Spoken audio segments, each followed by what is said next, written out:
残酷な天使のように少年よ神話になれ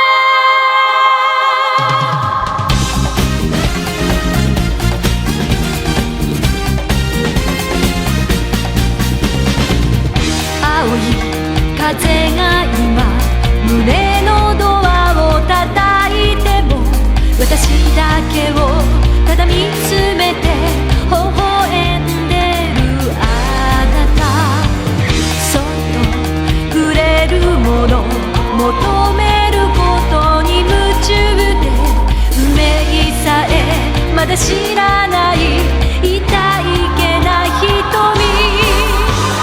だけどいつか気づくでしょうその背中には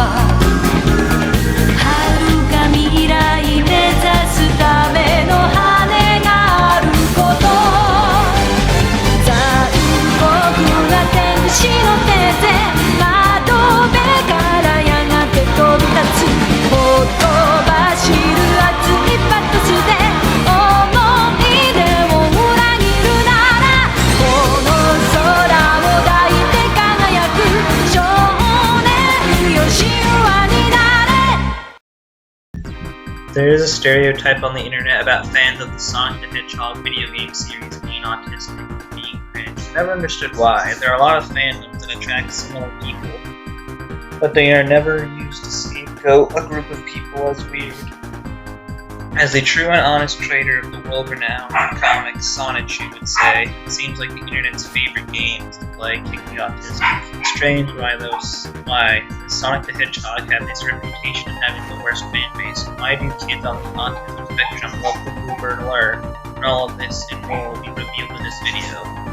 To understand Sonic's relationship to autism, we must first understand what made Sonic popular in the first place. We must go back to the past, to the late 80s and early 90s. The video game market was basically run by Nintendo, most of the competition not being able to put candles in the success of it. Nintendo having an almost mob-like hold on this market, forcing companies to publish exclusively on Nintendo for about 2 years if they wanted their game on the NES, Nintendo Entertainment System for those not in the know. That was all about the change with the introduction of this little company called Sega. Sega had its roots in a small company founded in the 1940s by Martin Bromley when he opened Standard Games located in Honolulu, Hawaii, who would create and manufacture slot machines and other coin-operated games. Over the years, they moved their headquarters to Japan and started making video games for arcades. Due to the success of Taito's Space Invaders, with Sega breaking into the arcades, they had a variety of titles. They decided that Atari is having a bad time with their console, so let's make our own. So they released the first console, the SG-1000. It didn't sell well, but that didn't stop them from making a sequel to it, the Master System, which was a moderate success. Still not enough to compete with the NES. So Sega decided they needed something to stand out. What they needed was a mascot. Now Sega already had a character that could be considered a mascot in Alex Kidd, but he lacked memorability compared to the other mascots at the time, like Nintendo's Mario or Capcom's Mega. So Sega held a company-wide contest to make the new face of the company. Out of all the designs submitted, it was Naoto Oshama's design that won. Along with programmer Yuji Naka, we founded a development team called Sonic Team. On June 23, 1991, the world was introduced to Sonic the Hedgehog. He was an instant success, pushing Sega's third console, Genesis, or Mega Drive in countries outside the US, putting them on the map. Sonic had made many spin-offs, adventures, and other media, like cartoons and comics. Of a huge merchandising empire, Sonic was like DC Comics, who killed off their old gods and left Darkseid to bring in the age of the new gods. Sonic dethroned Mario as on top of the world, with all dynasties fall. Sega fell as quickly as it grew. To make a long story short, Sega made a bunch of poor business decisions that led to their fourth system, the Saturn, from being a failure. There is a great video by the YouTuber Saberstar called What Was Sega, if you want to know more. Anyway, fast forward to the late 90s, Dreamcast, Sega's swan song, and a new Sonic game was built. After the Saturn's lack of any real non-spin-off game in the franchise, and this time they needed to make a strong impression. And good lord, did they make an impression.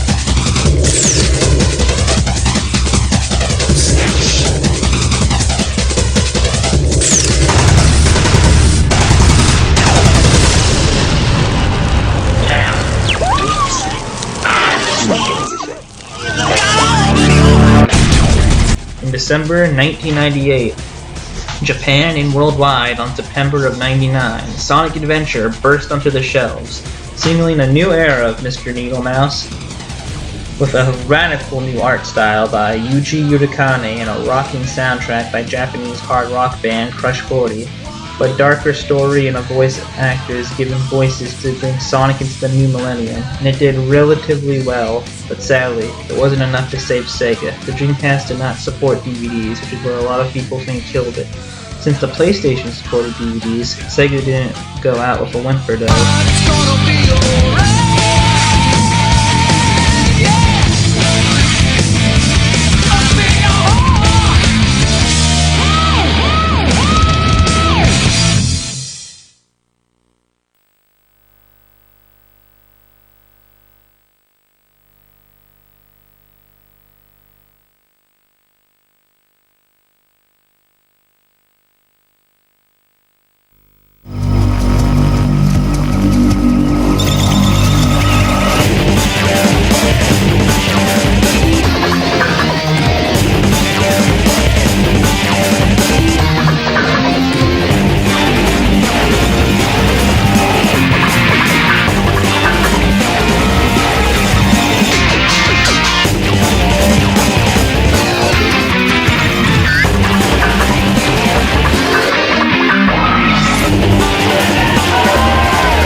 On June 23rd, 2001, Sonic Adventure 2 came out on the 10th anniversary of Sonic, the franchise that saved Sega, so it's fitting that this celebration of Sega's greatest icon's legacy would be the last game at this end of the era.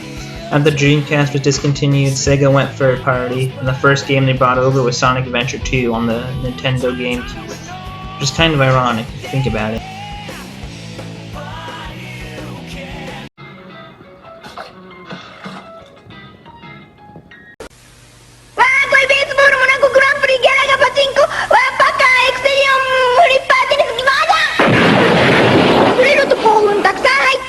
Sega ビデオゲーム SG1000 Games for less at Toys R Us, the Sega Master System, with 28K of memory, super sharp picture, 64 colors plus game cartridge, and all this, just $129.99. And it plays these thin Sega cards packed with 256K of unlimited game power from $24.99 to $29.99. We are Nintendo Ultimate TV Game System. We challenge all players. You cannot. Get Joe Montana free, Pat Riley free, Buster Douglas free, Super Monaco GP free, or Collins free. What Nintendo? Buy a 16-bit Genesis system between now and October 31st and get an extra game. Nintendo. We challenge all players. You cannot beat us. Fly, plaything, fly. You're not ready.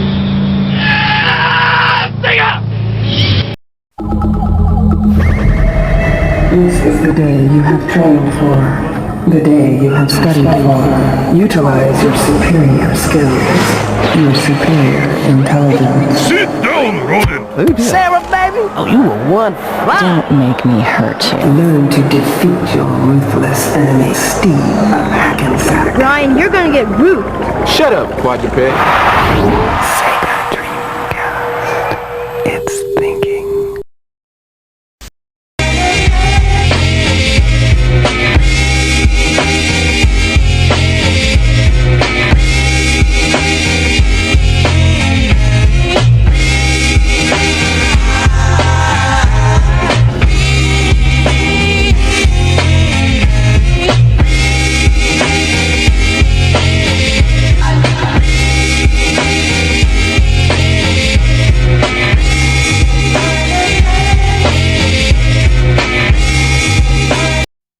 Anyway, that was a brief history of the tragedy of Sega, and I hope you can see how this could affect Sonic's reputation online.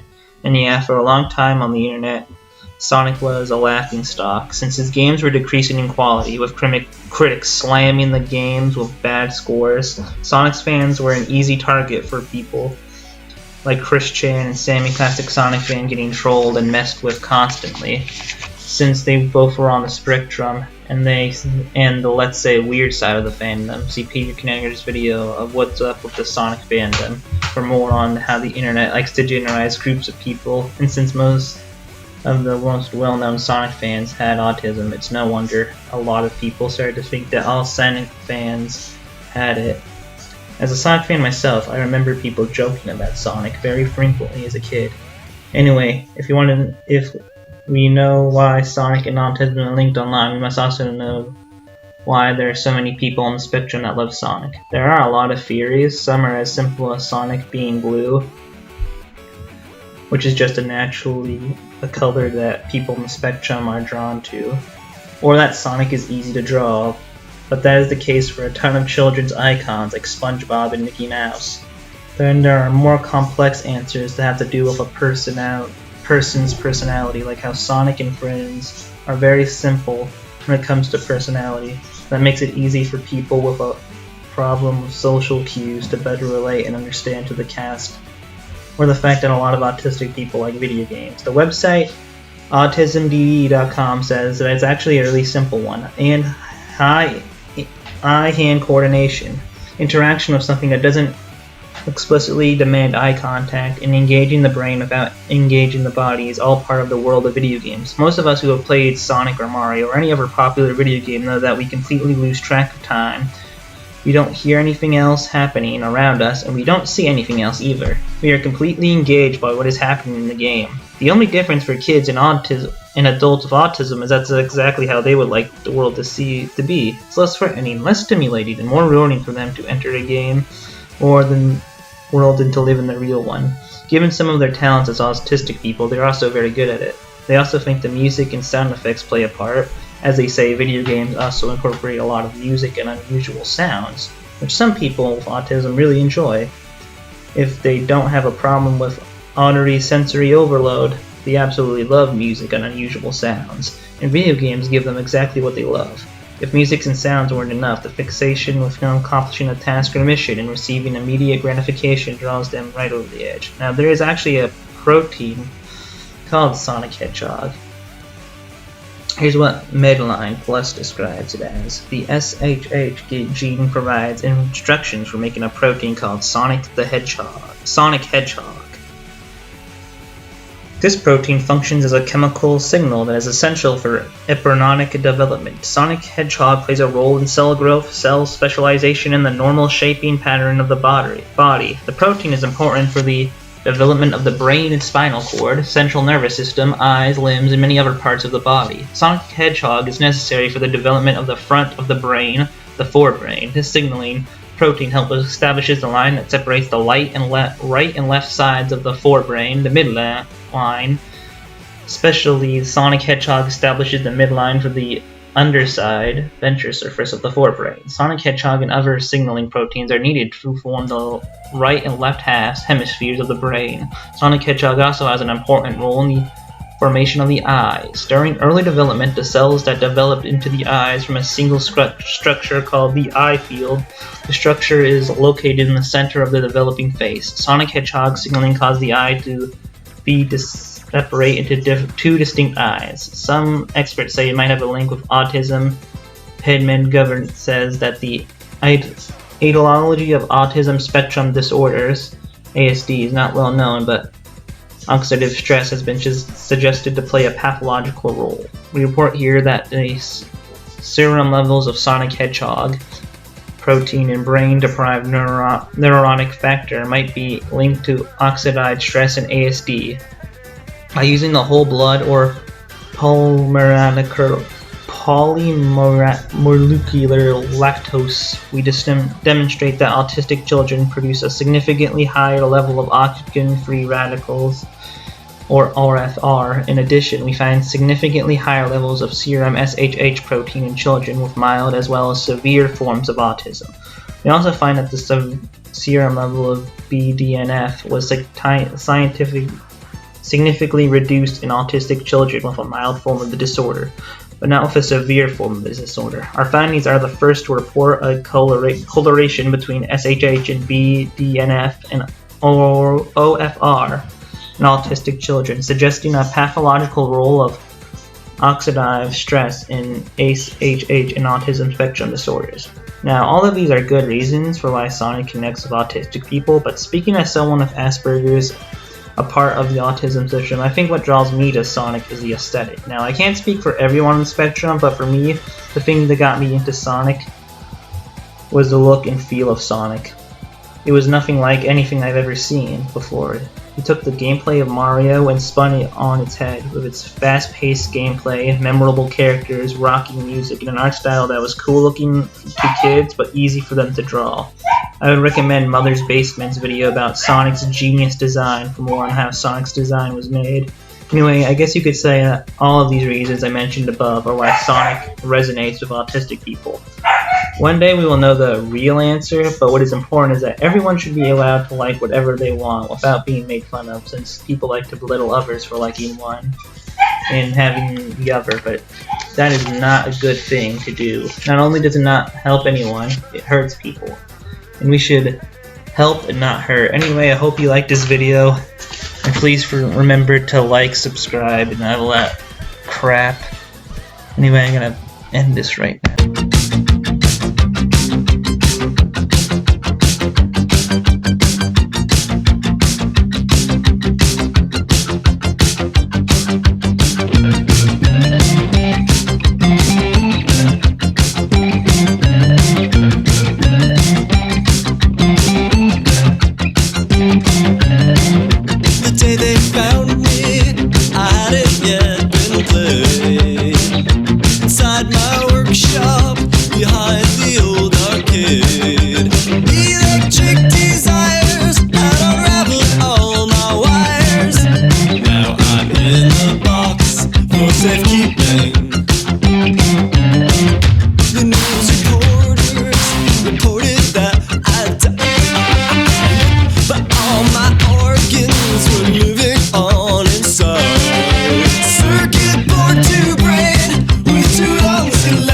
Change what the human heart gently beating. You can't win me, I can't be beat. I won't hurt you unless you cheat. You can't see me behind the screen. I'm half human and half machine. Thank God for business, but let me take the floor. I stood so proudly, like I was going to war. Players soon appeared, and I quickly was revered. This must be what love would have felt like. Such dedication that came from miles away. With eyes so piercing that wait their turn to play. Perfect patient lines, because I was in their minds. I could do whatever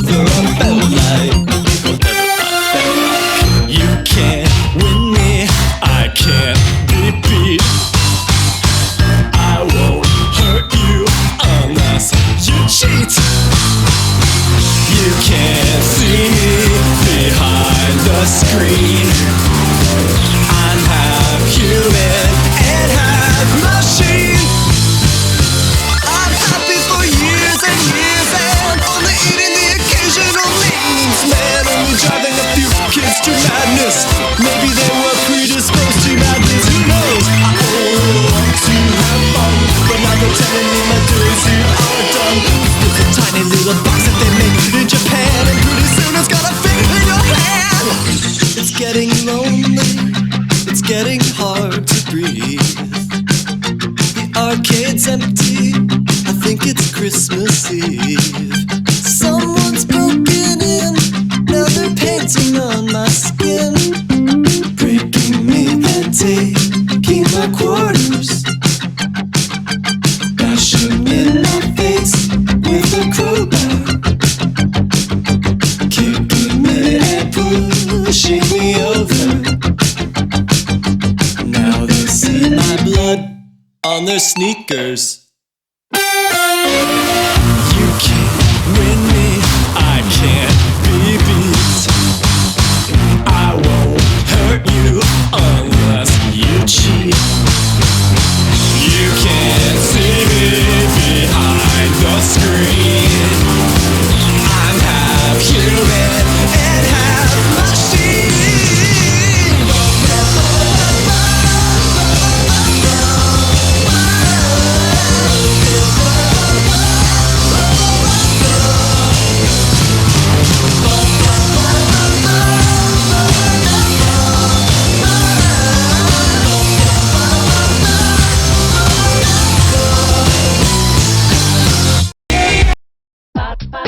Bouge pour garder la forme.